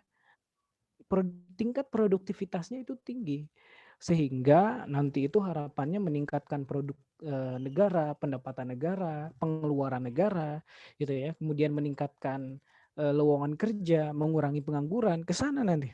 Jadi tujuan akhirnya itu adalah pembangunan ekonomi atau pertumbuhan ekonomi Indonesia semakin maju. Contohnya Cina. Angkatan produktifnya teman-teman, Cina itu sekarang udah masanya nih. Kenapa Cina sekarang menjadi rajanya manufaktur dunia? Karena angkatan produktifnya ini benar-benar produktif, gitu ya. Mereka menciptakan karya, mereka menciptakan apapun gitu, produktivitasnya tinggi, baik itu mereka pengusaha ataupun mereka pekerja. Produktivitasnya tinggi sehingga yang ada adalah banyak sekali industri-industri Cina nih. Sehingga sekarang dikenal sebagai rajanya manufaktur dunia tuh Cina itu. Nah, kenapa Indonesia? Indonesia itu sekarang diproyeksikan pada tahun sekian ya. Itu akan mendapatkan bonus demografi yang tinggi. Angkatan kerja, angkatan produktif itu tinggi. Nah, maka kalau angkatan produktif itu tinggi, diupayakan pasti ataupun harapannya tingkat produktivitas masyarakat juga lebih tinggi. Gitu ya. Sehingga itu berpengaruh terhadap pertumbuhan ekonomi dan kesejahteraan masyarakat. Nah, sebaliknya, jika angkatan produktif itu tinggi tapi kebanyakan menjadi beban, gitu ya, tidak bekerja misalkan, ataupun tidak melahirkan pekerjaan, berwirausaha misalkan, ataupun apapun itu menjadi beban, maka gagal tuh. Jadi ibarat menanam pohon. Sekarang kita punya banyak bibit nih Indonesia ini. Berhasil gak tuh nanam pohonnya? Sampai tahun sekian. Percuma. Kalau misalkan banyak bibit tapi bibitnya nggak diurus gitu ya. Makanya sekarang itu pemerintah SDM Indonesia menuju Indonesia maju gitu ya. Jadi fokusnya adalah SDM. Begitupun organisasi. Gitu ya. Karena yang akan melahirkan ketercapaian terhadap visi itu, pencapaian organisasi itu bukan hanya 1 periode, 2 periode, tetapi adalah regenerasi, suksesi kepemimpinan. Teman-teman kader yang sekarang mungkin masih tingkat 1, tingkat 2. Begitupun nanti ketika teman-teman udah tingkat akhir. Estafeta kepemimpinan dan perjuangan organisasi harus terus diberikan gitu. Api semangat harus terus diberikan dan jangan sampai padam sampai kapanpun. Seperti itu. Itu mungkin moderator. Ya, terima kasih banyak Pres atas jawaban dari pertanyaan pertama. Mungkin langsung saya bacakan 2 pertanyaan yang sangat penting saya rasa Pres. Dan ini juga menjadi case di regional dan ya di KSI sendiri. Ya, pertama pertanyaan dari Salsa. Assalamualaikum warahmatullahi wabarakatuh. Pres tadi mengatakan bahwa FOSE adalah lembaga yang besar. Kita tidak mencari orang untuk bekerja sama, tapi mereka yang akan mencari kita untuk bekerja sama. Pertanyaannya, trik and tips apa yang harus kita lakukan sebagai kader FOSE dan KSI agar lebih diperhatikan dan dapat memperkenalkan FOSE dan KSI lebih jauh lagi kepada masyarakat. Karena ya ini yang dia dapat di daerahnya ya Pres, karena agak berbanding terbalik dengan apa yang Presnes tadi sampaikan begitu Pres. Itu untuk KSI ya, namun mungkin ya itu yang pertama Pres dari Salsa. Kemudian pertanyaan mungkin yang terakhir ya teman-teman karena kita diburu waktu juga. Pertanyaan dari Aisyah KCCN Palopo. Begini Pres, saat awal pengkaderan tingkat pertama, DI, DEX, dan lain sebagainya, pasti banyak kader yang daftar, kemudian tercatat sebagai kader FOSE, akan tetapi tidak bisa dipungkiri akan banyak kader yang menjauh atau tidak aktif dari KSI itu sendiri. Nah, para pengurus tentunya akan merangkul kader yang mulai renggang ukhuwahnya. Kira-kira kalau dari Pres sendiri, bagaimana sih caranya merangkul kader tersebut? Ini menurut Pres sendiri, bagaimana cara merangkul kader? Karena saya rasa ini permasalahan basic ya di setiap organisasi pada umumnya pasti ada kader seperti ini. Betul. Ya mungkin itu ya Pres. Ada lagi satu pertanyaan dari Mirayanti. Boleh saya sampaikan Pres atau gimana? Boleh, silahkan. Kalau masih ada waktu, saya ngikut aja. Pertanyaan lagi ya teman-teman ini dari Mira. Konpres mau bertanya, bagaimana tanggapan dan solusi ketika masih ada KC-KC yang belum melakukan DI atau DES dan belum mempunyai kader dan dilatar belakangi sama permasalahan-permasalahan tertentu di masa di mana sekarang dominannya adalah karena pandemi. Bagaimana KC tersebut merealisasikan mengenai SDM dan SD-nya dan bagaimana kemajuan KC bisa dikatakan tergantung bagaimana kontribusi kadernya. Ini mungkin basicnya kepada kondisi sekarang ya, Pres. Bagaimana cara merangkul kader di kondisi yang sekarang? Ya, mungkin seperti itu ya, Pres. Oke. Terima kasih nih atas pertanyaan-pertanyaannya. Saya jawab satu-satu. Dari yang awal dulu tadi, yang apa namanya? Yang awal itu bertanya tentang apa tadi? Membangun relasi kayaknya nih, Pres. Oh iya, membangun relasi. Ya. Membangun relasi ya. Ya betul sekali tadi ya, di nasional itu teman-teman apa namanya, hampir banyak sekali kerjasama yang kita lakukan itu mayoritas yang ngajaknya itu lembaga lain. Jadi lembaga lain ngajak kita kerjasama. Lembaga lain punya kepentingan, gitu ya. Kita punya relasi dan jaringan yang luas. Akhirnya ngajak kerjasama dengan kita gitu ya. Tapi banyak juga lembaga yang belum tahu. Hanya kuncinya dikenalkan, audiensi dan kenalan. Ta'aruf aja gitu ya. Ya samalah ketika kita punya apa namanya, punya niat buat menghalalkan seseorang gitu ya. Kalau nggak dikenal ya susah, ya udah ta'aruf dulu, kenalan dulu gitu kan intinya. Nah, begitupun organisasi gitu ya. Pertama ya kenalan dulu. Zaman periode saya waktu menjadi korek belum dikenal sama pemerintahan. Saya kenalan ke pemerintahan, audiensi gitu ya. Terus mengenalkan kita kayak gitu. Intinya teman-teman, FOSE itu besar tapi belum menjadi apa namanya, katakanlah kalau ibarat orang itu public figure, belum. Kita itu besar tapi baru dikenal beberapa pihak saja. Kayak gitu. Lembaga-lembaga yang khususnya dalam hal ini yang konsen di bidang ekonomi syariah pasti tahu FOSE. Gitu. Mayoritas tahu FOSE. Gitu. Karena sekarang kakak-kakak kita juga banyaknya di lembaga-lembaga terkait gitu ya. Pasti dikenalkan dengan FOSE. Kayak gitu. Siapa aja sih yang belum kenal di luar ekonomi syariah mungkin ya, di luar sektor ekonomi mungkin belum kenal ataupun masyarakat. Nah, makanya kenapa sekarang itu fokus FOSE sesuai dengan amanah blueprint untuk bisa lebih berdampak gitu ya terhadap masyarakat adalah mengenalkan organisasi kepada masyarakat. Lewat apa? Pintu-pintu kasai tadi. Jadi FOSE gak bisa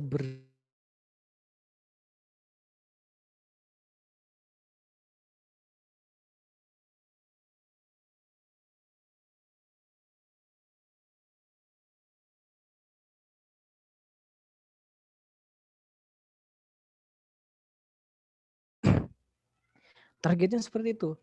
Satu kasai punya satu desa binaan. Biar kita secara apa kolektif bersama-sama mengenalkan FOSE kepada masyarakat desa gitu ya. Terus meninggalkan kontribusi begitu.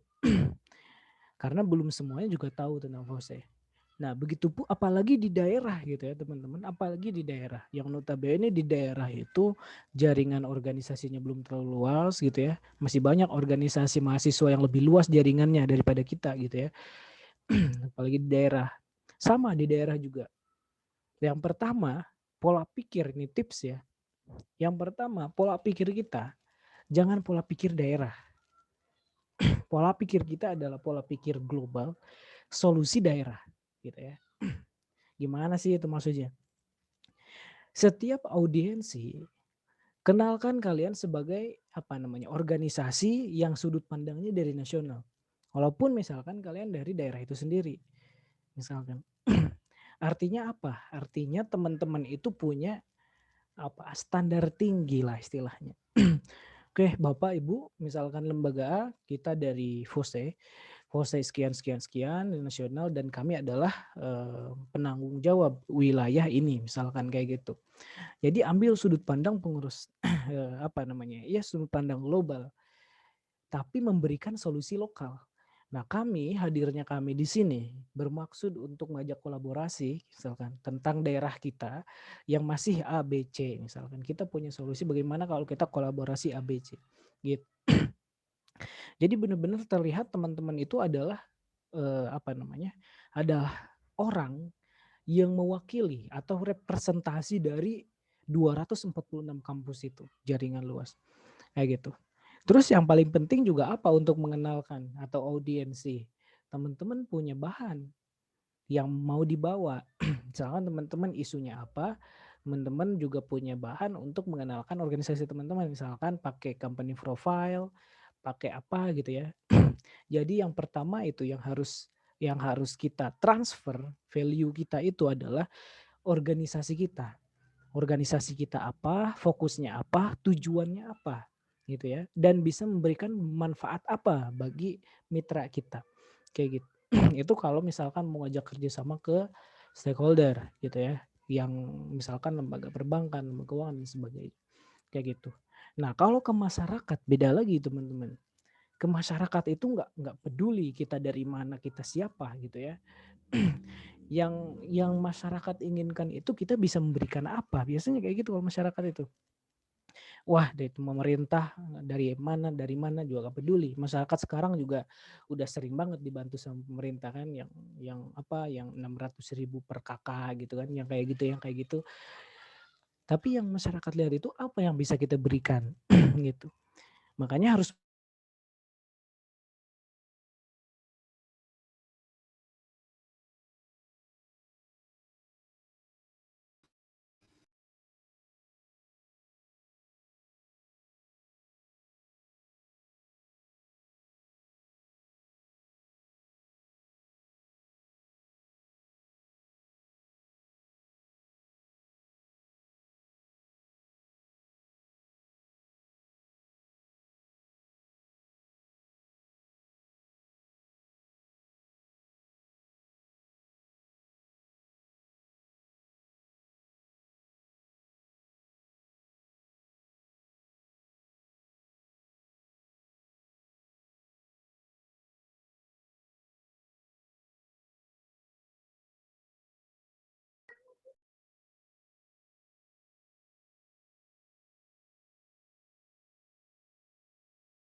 Ya, mungkin proses lagi bermasalah kembali ya jaringannya teman-teman. cek. Ada lagi ya? Oh ya, silakan Pres, lanjut. Oke, maaf. Putus tadi ininya wifi-nya. Itu ya teman-teman, yang harus diberikan kepada masyarakat itu adalah apa yang bisa kita berikan gitu ya. Dan fokus utama saya sarankan supaya misalkan bisa lebih dikenal adalah mengenalkan organisasi dulu. KC misalkan, KC susah kolaborasi, susah kerjasama, nggak apa-apa. KC kayak tadi aja tips saya, bawa nama FOSE sekalian gitu ya. Jadi teman-teman KC adalah representasi dari FOSE gitu ya. Kita adalah organisasi 246 misalkan tergabung di sekian provinsi misalnya, dan kami adalah salah satu anggota dari kampus A kayak gitu, berniat untuk bla bla bla kayak gitu. Jadi memang yang dibawa itu adalah gak apa-apa bawa organisasi kita juga, karena FOSE itu bukan milik saya, bukan milik kami di nasional, tapi FOSE itu adalah milik kita semua, rumah kita semua gitu. Itu aja mungkin, terima kasih. Yang kedua tadi itu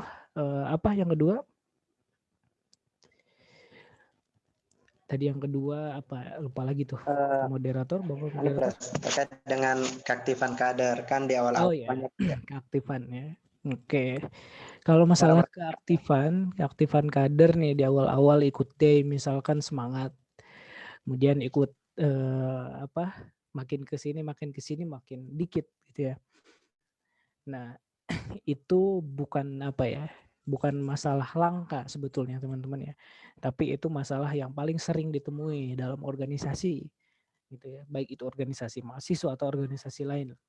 Apalagi organisasi mahasiswa lah, yang notabene organisasi mahasiswa itu tanpa ada upah sepeserpun gitu ya, tanpa ada pengikat apapun gitu ya. Kalau nggak ada kepentingan si mahasiswanya, dia nggak merasa memiliki keuntungan lagi bergabung di sini, dia akan keluar, pasti kayak gitu.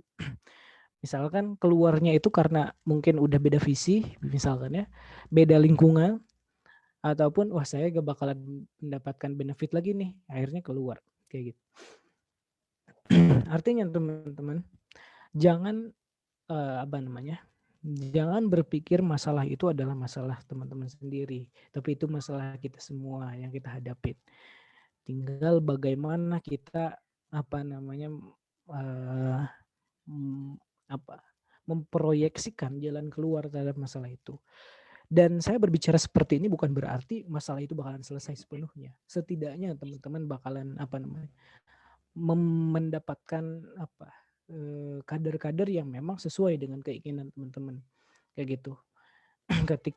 Kalau saya nih ya, ketika dalam masalah seperti itu, maka yang prioritas utama itu bukan seberapa banyak kader.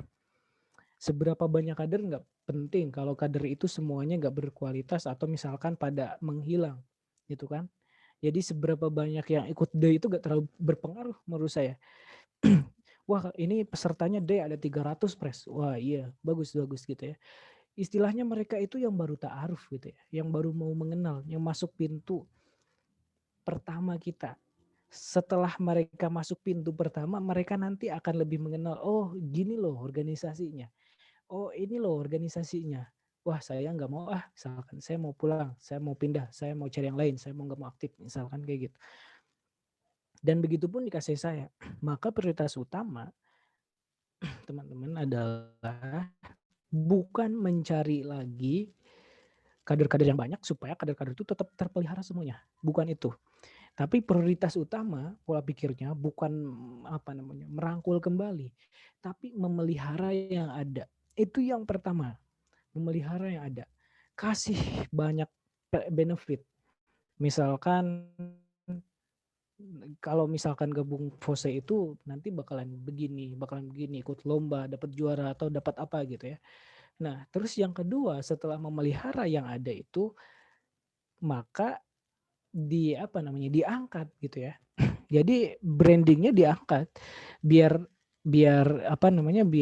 orang-orang yang keluar itu oh dapat ini ternyata gitu. Terus bukan berarti nih ya dengan memelihara yang ada teman-teman nggak merangkul, enggak. Tapi prioritasnya teman-teman bukan merangkulnya. Prioritaskan memelihara kader yang ada.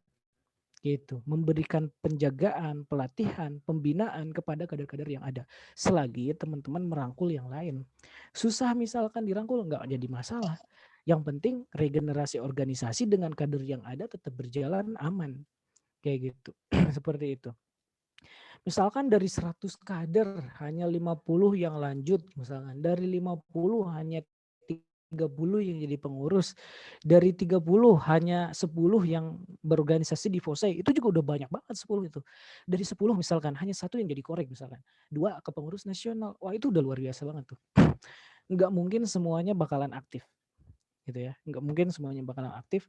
Teman-teman upayakan memelihara kader yang ada supaya kader itu bisa memberikan kebermanfaatan bagi semuanya, bisa memberikan contoh untuk kader yang aktif ternyata mendapatkan banyak benefit gitu ya.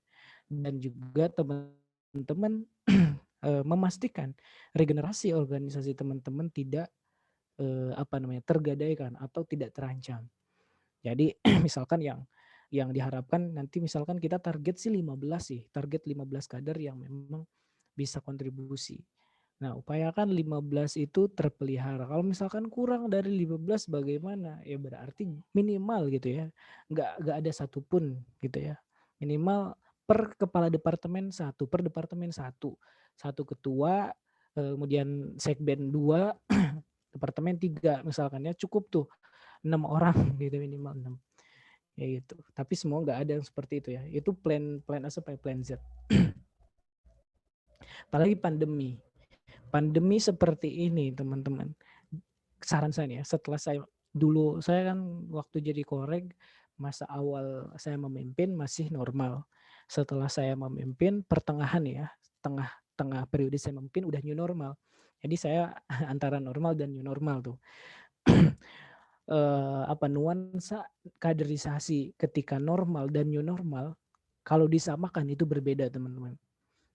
misalkan ya, kalau kalau pembawaan ketika training saat sebelum pandemi itu dibawa ketika udah pandemi, itu berbeda banget rasanya.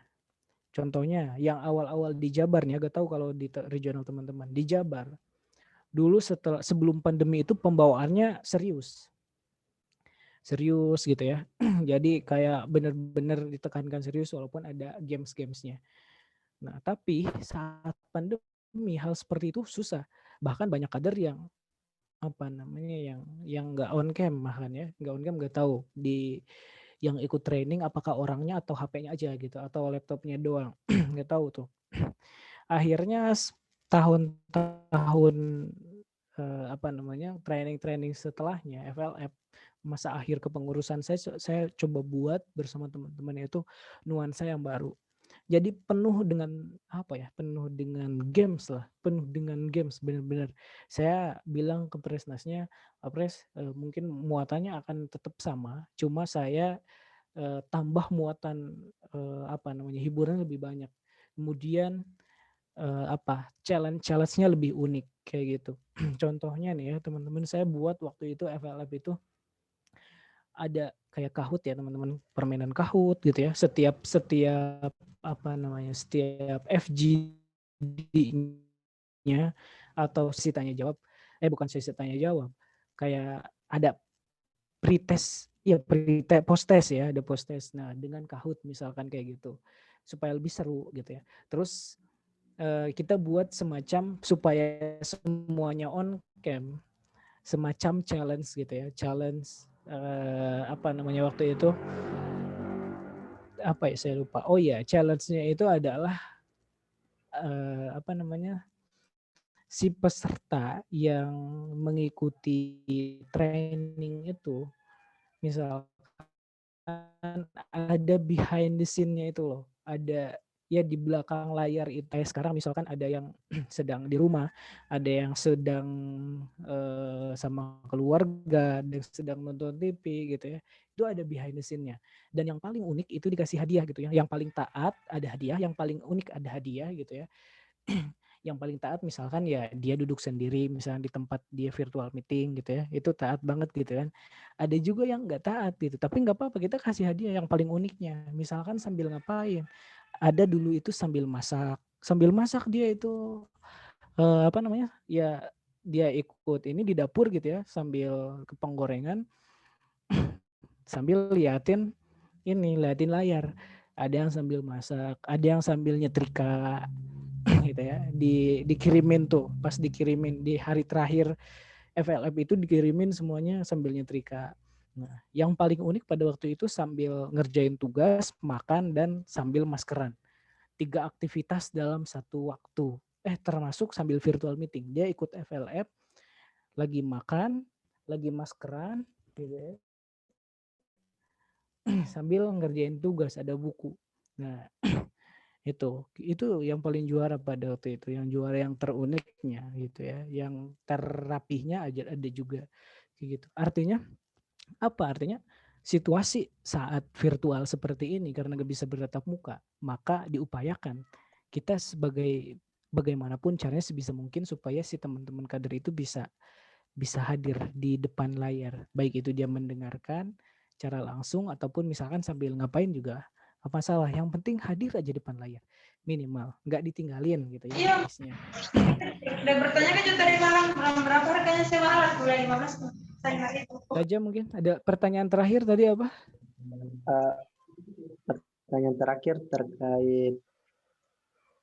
terkait dengan pengelolaan kader di masa pandemi atau pengkaderan masa pandemi, Oh iya. DI atau DES. Tadi ya yang barusan ya itu melengkapi. Jadi saat pandemi ini karena kita harus paham ya, kita harus paham sebagai pengurus ataupun teman-teman yang akan menjadi pengurus, dan teman-teman pun pasti merasakan sendiri saat pandemi ini kita mencoba multi peran gitu ya, kita mencoba peran ganda banyak mungkin ya saat di rumah. Tentunya kita sebagai mahasiswa, kita sebagai kakak misalkan, kita sebagai adik, kita sebagai anak gitu ya. Kita sebagai pengurus organisasi gitu ya, semuanya banyak peran. Dan ketemu dalam satu momen yang sama gitu ya. Kalau di rumah itu, kalau lagi di acara misalkan lagi fisik, pertemuan fisik ya teman-teman ketika menjadi peserta ya teman-teman sebagai peserta gitu ya. Ya teman-teman sebagai peserta, hal yang teman-teman lakukan adalah sesuatu yang sebagai peserta gitu. Kalau teman-teman jadi pengurus, teman-teman ketika di acara ya teman-teman sebagai pengurus gitu ya, mensukseskan acara. Udah antara peserta dan pengurus. Kalau virtual beda teman-teman. Banyak peran. Mungkin di sini nih ada yang lagi berperan selain daripada sebagai peserta gitu ya, sebagai adik, sebagai kakak misalkan, lagi sama adiknya ngajarin misalkan sesuatu gitu ya, lagi sama adiknya. Kecuali panitia, biasanya teman-teman panitia itu memfokuskan diri gitu ya, nggak keganggu sama hal lain. Tapi teman-teman peserta beda teman-teman. Teman-teman peserta misalnya di sini ada yang sebagai mahasiswa lagi ngerjain tugas.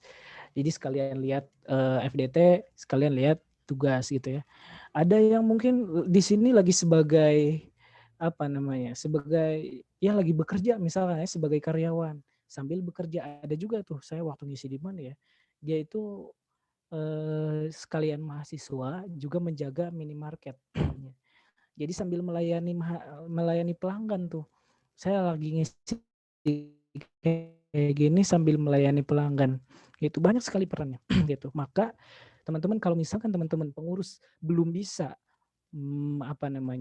membuat si pesertanya itu mengambil satu peran. Misalkan teman-teman ketika ikut FDT mohon izin ke orang tua, mohon izin ke semuanya ya untuk stay misalkan di satu tempat, fokus gitu ya. Kalau belum bisa seperti itu, maka minimal yang hadir itu orang, bukan device gitu ya. Jadi teman-teman harus memastikan orang itu benar-benar di depan layar. Enggak device-nya. Enggak apa-apa mau itu sambil tiduran kayak, mau itu sambil rebahan, yang penting itu orang yang di depan layar itu. Gitu ya. Bukan yang depan layar tembok gitu ya. Ya gitu. Kalau yang di depan layar udah tembok ya teman-teman percuma saya ngomong kayak gini, yang mendengarkan juga tembok, tiang gitu ya, enggak masalah. Kayak gitu. Nah, teman-teman yang harus diutamakan adalah memaksimalkan dan mengupayakan yang depan layar itu orang gitu ya. Kalau misalnya teman-teman bertanya, kenapa sih walaupun saya udah di depan layar kok susah banget ini materi masuk, apalagi kuliah misalkan belajar Medlit gitu ya, 2 jam gitu ya, 2 SKS, 3 SKS, tapi kok susah banget misalkan belajar akuntansi, susah banget gitu ya masuknya, kenapa? Maka teman-teman perhatikan yang ketiga, selain yang satu, yang kedua gitu ya, yang tadi, perhatikan yang ketiga, keberkahan mencari ilmu. Hal yang tertinggal saat pandemi seperti ini, saat virtual seperti ini, gitu ya. Kenapa susah masuk? Karena keberkahan mencari ilmu itu berkurang. Contohnya apa? Contohnya nih ya teman-teman. Salah satu adab mencari ilmu itu adalah duduk dan takzim kepada yang menyampaikan ilmu itu sendiri. Mendengarkanlah istilahnya. Gitu ya. Pokoknya duduk sopan, mau itu duduk, mau itu apa, pokoknya memperhatikan secara sopan, secara baik kepada guru ataupun siapapun lagi menyampaikan suatu. Itu adab mencari ilmu. Yang terjadi sekarang saat pandemi, termasuk dari saya sendiri nih, ketika emang kemarin masih kuliah, sambil dosen berbicara, sambil rebahan, sambil tiduran, tengkurap gitu ya, selonjoran, sama saya juga selonjoran, gitu ya, kadang sadar, kadang enggak, gitu ya. Yang penting absen. Kalau buat mahasiswa yang pengen terlihat aktif, absen, dan yang penting bertanya, udah selonjoran lagi, gitu ya. Kayak kadang gitu. Sementara maka ilmu susah masuk, teman-teman. Nah, kalau misalkan 3 itu bisa dilakukan, apalagi tuh saat pandemi itu, duduk misalkan ya ketika ada dosen yang berbicara ataupun siapapun yang sedang menyampaikan suatu berbicara, teman-teman perhatikan cara sopan. Biasanya kan kita identikan sopan itu dalam belajar itu ya duduk gitu ya, duduk mendengarkan tegak. Insya Allah teman-teman pasti akan mendapatkan keberkahan dan ilmu yang disampaikan itu kan masuk gitu ya, kayak gitu. Dan teman-teman bisa profesional saat di sini. Oh berarti saya sebagai peserta gitu. Oke, saya sebagai peserta. Saat orang tua memanggil, kasih pengertian, atau kalau bisa ditinggalkan, tinggalkan dulu sebentar, baru balik lagi. Artinya profesional sebagai anak, profesional sebagai peserta, profesional sebagai pengurus organisasi, semuanya bukan profesional. Enggak setengah-setengah. Wah, misalkan sekarang saya setengah-setengah sebagai peserta, sambil tiduran, orang tua manggil nggak ditanggepin, lagi bilangnya ke orang tua lagi ada kegiatan, tapi kegiatan yang nggak ditanggepin juga gitu ya. Jadi teman-teman sambil ngapain gitu ya, nggak tahu tuh. Nah, semoga di sini teman-teman kader di sini pada profesional semuanya, insya Allah ya. Semuanya profesional, semuanya di sini, walaupun sambil selfie juga gak masalah gitu ya. Ada yang sambil selfie, masalah yang penting profesional, teman-teman mendengarkan dan insya Allah mendapatkan keberkahan dari yang kita bicarakan pada sore hari ini. Itu mungkin teman-teman, saya kembalikan ke moderator. Ya, terima kasih banyak Pres atas jawabannya. Luar biasa sekali ya teman-teman, materi dan jawaban yang disampaikan oleh Presnas. Semoga memberikan beberapa inspirasi lah bagi kita semua terkait dengan cara mengurus. Teman-teman juga sudah tahu bagaimana alur kaderisasi di FOSEI dan lain sebagainya. Dan seperti tadi yang disampaikan oleh Presnas bahwa FDT ini kan ada jenjang kaderisasi tingkat 2. Jadi harapannya semua peserta FDT yang hadir pada kali ini, FDT pada tahun ini, lanjut di FLF. Nah, FLF regional sendiri itu nanti akan dilaksanakan pada bulan September mendatang. Jadi ditunggu di FLF ya teman-teman. Ya, saya juga mengucapkan banyak-banyak terima kasih kepada Presna sudah meluangkan waktu bersama kami. Ya, kalau harapannya Pres, semoga berkesempatan datang bertemu secara offline lah bersama kami. Amin. Di regional Sulselbar dan Maluku. Sulselbar dan Maluku. Iya, saya Kemarin juga kan punya saudara di sana, cuma belum sempat ke sana nih. Iya, kemarin yang ke sana itu Pres siapa ya? Pres Fajrul itu ya? Atau Pres Eko? Semoga kita bisa bertemu ya. Wah, boleh. Ayo dong. Siap, Pres. Kasih banyak ya, Pres. Ya, mungkin itulah tadi ya, teman-teman, terkait dengan materi kedua ini. Lebih dan kurangnya mohon dimaafkan. Sebelum saya kembalikan ke SC, merajut tuha dan dakwah bernuansa ilmiah. Assalamualaikum warahmatullahi wabarakatuh. Waalaikumsalam warahmatullahi wabarakatuh. Waalaikumsalam warahmatullahi wabarakatuh.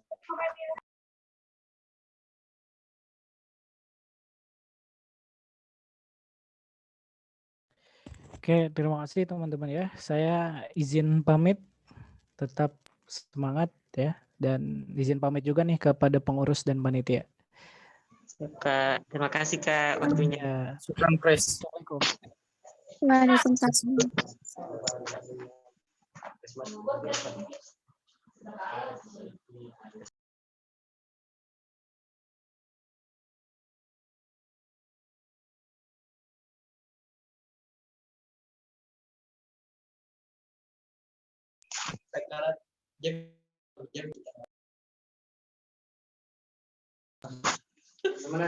Baik, bagaimana teman-teman, masih semangat? Semangat Kak. Semangat. Ekonomi Rabbani. Bisa. Ekonomi Rabbani. Bisa. Takbir. Allahu Akbar. Oke, teman-teman, teman-teman peserta, mungkin ini materi terakhir untuk hari ini. Jadi, insya Allah itu akan ada lagi lanjutan materi. Yaitu materi manajemen mengelola isu organisasi. Wow, saya lihat ini materinya sangat luar biasa. Jadi saya harap teman-teman besok untuk bergabung, ya, karena materi kita ini sangat bagus saya lihat. Oke, dan besok juga insya Allah akan ada FGD. Jadi teman-teman bisa menyiapkan pertanyaan yang yang terkait di permasalahan KC. Nah, itu. Ya, jadi teman-teman peserta siapkan pertanyaannya. Kemudian teknisnya nanti itu pada saat FGD nanti diambil alih oleh BPH regional. Jadi BPH regional akan mengambil alih yaitu bidang keilmuan, humas, dan bidang kaderisasi. Jadi mohon disiapkan pertanyaannya untuk besok tentang permasalahan yang ada di KC-nya. Oke, bagaimana? Bisa teman-teman? Bisa. Bisa. Ya, siap. Terima kasih. Oke. Jadi jangan lupa untuk besok tetap masuk di room ini pada pukul 8.30. Nah, jadi pagi-pagi kita login, oke, teman-teman. Jadi saya harap semangatnya jangan hanya hari ini, tapi sampai selesai acara harus tetap semangat. Oke, teman-teman, bisa? Bisa, Kak. Oke, mantap, luar biasa. Apa nih?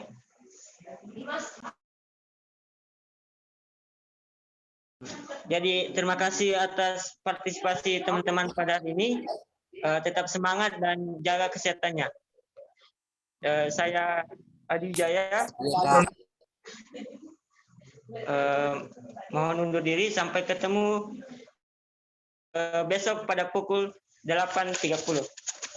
Oke. Assalamualaikum warahmatullahi wabarakatuh. Waalaikumsalam warahmatullahi wabarakatuh. Halo Kak Ahmad.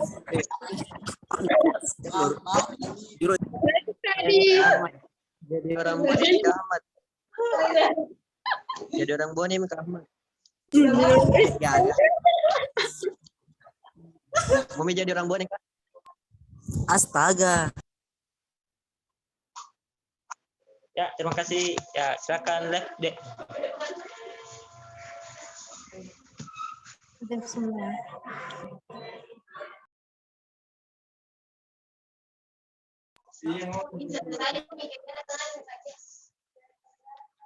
Ya, silakan live teman-teman. Selamat beristirahat. Ya, Kak, syukur.